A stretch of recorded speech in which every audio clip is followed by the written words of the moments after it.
Mentioned earlier of a rebidding by Comelec, not necessarily awarding it to Smartmatic, was a little bit confusing to me. Are we saying that in the proposed 2021 budget, there is sufficient funding to buy new equipment, new VCRs, new projectors, new entirely non-Smartmatic equipment to conduct the elections of 2022? No, Your Honor, Mr. President, not yet. And there will still be a bidding for refurbishment, as the Comelec calls it, Your Honor. Madam Vice Chair, kung refurbishment yon, that merely means that we will be using Smartmatic VCRs pa rin.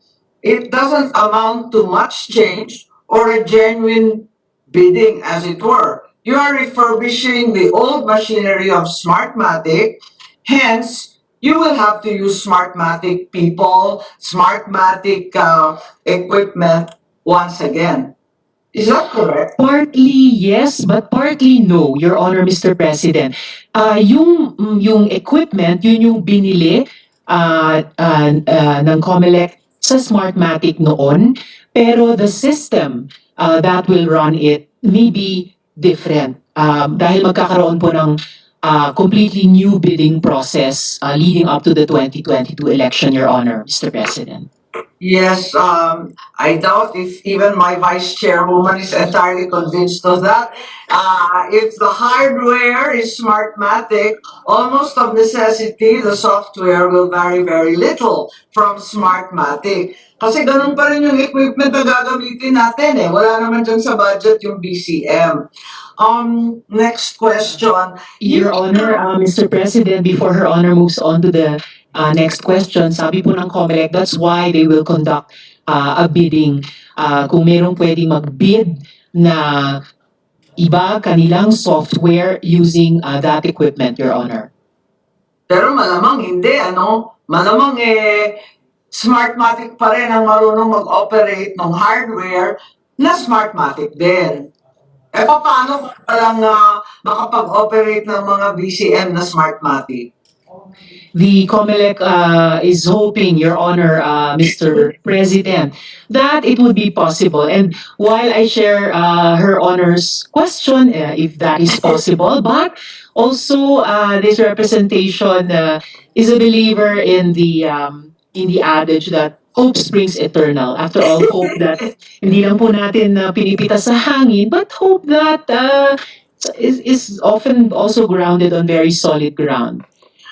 Yes, given human efforts, Your Honor. Ano po, tama kayo at mali ako para sa tingin ko mukhang suntok sa buwan yan. Pero subukan po natin. I think Senator Tito mentioned earlier the need to COVID-proof 2022. Are Yes, sir. there provisions in the budget of 2021 to provide testing and isolation facilities and open air voting and such other COVID-proofing efforts in the 2021 proposed budget? Your Honor, Mr. President, in addition to the item in the budget to provide for release of additional VCMs para po madagdagan ng COMELEC ang clustered precincts para mabawasan ang numbers of voters per precinct. Isa na po yun na paraan na iniisip nila to, as they say, COVID-proof the 2022 election.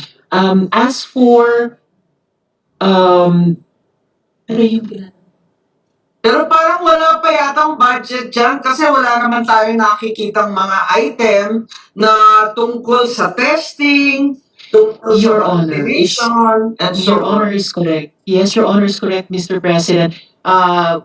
We don't have any item yet for testing and isolation, pero the proposed 75 million amount, Your Honor, in the 2021 proposed budget is for anti-COVID related expenses for the new normal, kasama po yung pag-lease ng dagdag na VCMs para mapabawas ang number of voters at any one time in a greater number of cluster precincts. At isa po ito sa mga paraan na isasagawa ng committee na sinabi ng COMELEC ay nagtatrabaho ngayon para i-COVID-proof yung 2022 election, Your Honor. Thank you very much, Vice Chair. I think there was mentioned earlier as well and questions regarding the statement of COMELEC spokesman that maaring maging 2 to 3 days yung botohan sa 2022 para maiwasan yung crowding. Given that this will require, once again, additional budget for all the teachers, for all the election officers, for 2 to 3 days, baka mag times 2, mag times 3 yan, mahaba pa. Is there the inclusion already of these expenses in the proposed 2021 budget? Tama po kayo, Your Honor, Mr. President. Wala pa. Dahil din may legal questions tungkol po dun sa posibilidad na gawing 2 o kahit 3 pang araw yung eleksyon. The very same reasons, Your Honor, na hindi yun ginawa kahit sa Palawan plebiscite or hindi yung gagawin kahit sa Palawan plebiscite, kundi extended voting hours lamang, Your Honor, Mr. President. That's right. Ganun pa man, may dagdag na gastos kahit sabihin natin isang araw lang, dadagdagan natin ng tao, dadagdagan natin yung venues, dadagdagan natin ng BCMs, kailangan dagdagan lahat kasi kailangan paghiwa-hiwalayin on top of which we'll have to have more testing, more isolation, and so on. So, andyan Yes, Your ba? Honor.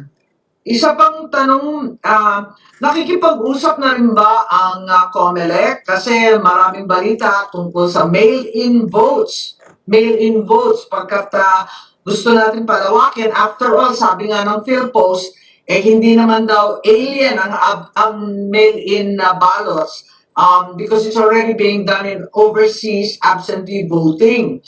But once again, PhilPost says that mailing in will require additional budget na naman. Tama po, Your Honor, Mr. President. There is a pending bill at kung sakali ay ang PhilPost ang magiging implementing agency, pero wala pa pong pag-uusap sa pagitan ng COMELEC at PhilPost dahil nga po hindi pa naman batas iyon, Your Honor, Mr. President. Even if we have grave doubts about the capacity of PhilPost or COMELEC to conduct absentee mail-in voting, perhaps it would be useful to try out mail-in voting in some pilot areas. Are there provisions for this?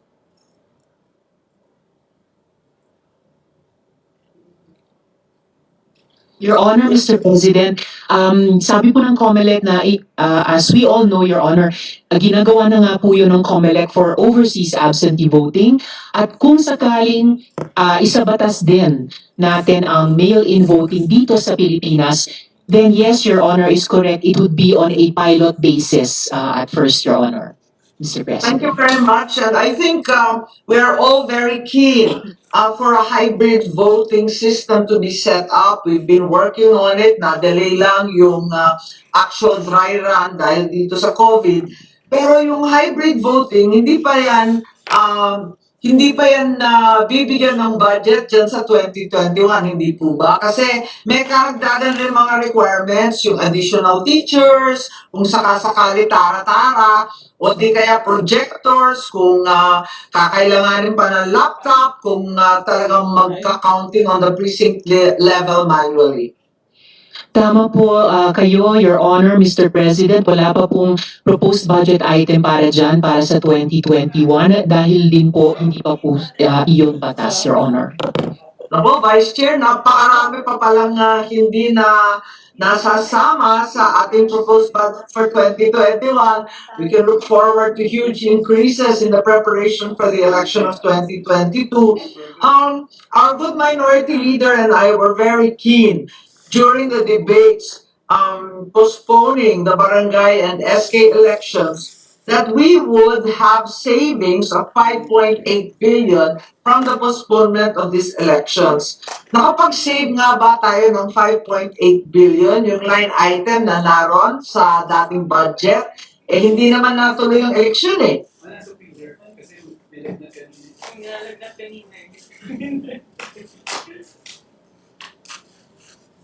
Your Honor, Mr. President, sa NEP lang po nakalista yung savings na yon at 5.7 billion pesos. Pero sa GAA or sa GAB, totally wala po tinanggal, Your Honor, Mr. President. Yes, tinanggal sa 2021 pero hindi ba sa dating budget? Nandyan yan eh. Tapos meron pang sinabi ang COMELEC na meron silang continuing registration at doon naubos yung pera.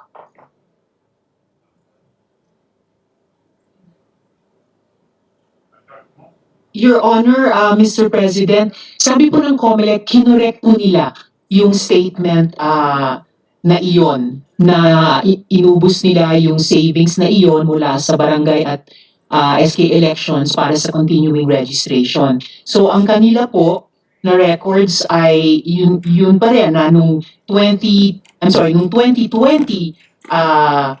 GAA, zero po yung savings from those elections. Sa NEP lamang po nitong taon, naka-reflect yung 5.7 billion pesos, Your Honor. Hindi ko masyadong naintindihan ano nangyari sa pera. Malaki-laki yun. That's almost 6 billion. Yes, Your Honor. This is another input from COMELEC, Your Honor, Mr. President. Upon enactment of the fiscal year 2020 GAA, the amount of 5,774,958,000 pesos NEP level budget intended for the conduct of the barangay and SK elections was automatically deducted from the budget of the COMELEC for FY 2020. The FY 2020 budget per GAA was only 3,838,206,000. Added the automatic appropriations for the retirement and life insurance premium of 205,020,000 pesos, yielding a total FY 2020 budget of 4,043,226,000 pesos. Your Honor, Mr. President. I think we need to get verification because this is an entirely different explanation from what was given in the subcommittee hearing, during which they said they expended 1.5 billion on continuing registration drive. Eh ngayon, pambayad naman ng retirement. Alin ba talaga? Parang kinakailangan na maliwanagan tayo, malaki-laki yung halaga, at Yes, inaasahan namin ni Minority Leader na may savings na eh. Yes, Your Honor, Mr. President. This representation hears you loud and clear, and I will ask the COMELEC to submit a clear accounting in writing to Her Honor and to our chamber. Thank Mr. you very President. much, Madam Vice Chair, for your patience in going over these amounts. We have very little opportunity to discuss the budget of the COMELEC, but it seems like there are more items excluded than items included. So it's a little bit of a cause for anxiety. Thank you very much, po. Thank you very much, Your Honor, Mr. President.